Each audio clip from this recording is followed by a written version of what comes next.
and shaking it as it flapped its wings. "Kiss it," she cried, slapping Gerda in the face with it. "There are the wood rascals," she went on,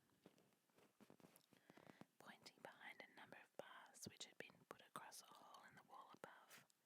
"They're wood rascals, those two. They fly off at once unless you keep them properly locked up. And this is my old sweetheart, Baba." And she tugged at the horn of a reindeer which had polished copper ring round its neck and was tied up.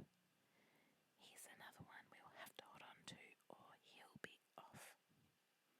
Every night I tickle his neck with a sharp knife of mine, and that frightens him."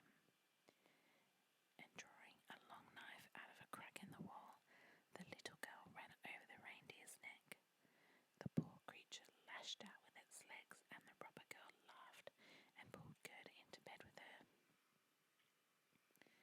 "Are you taking the knife to bed?" asked Gerda, looking at it rather nervously.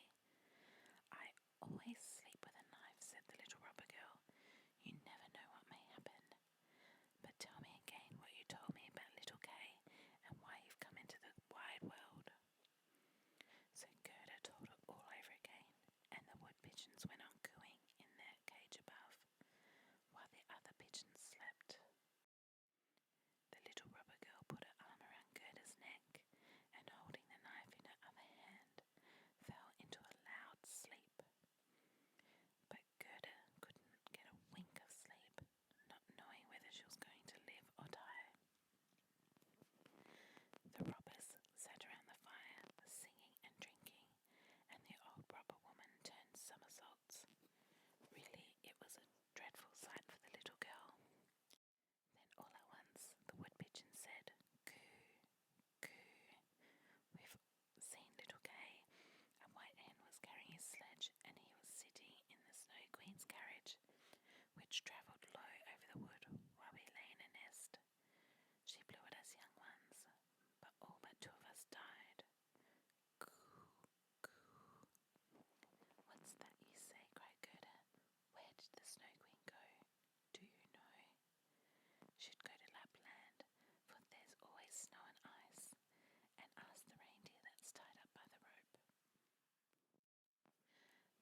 stretching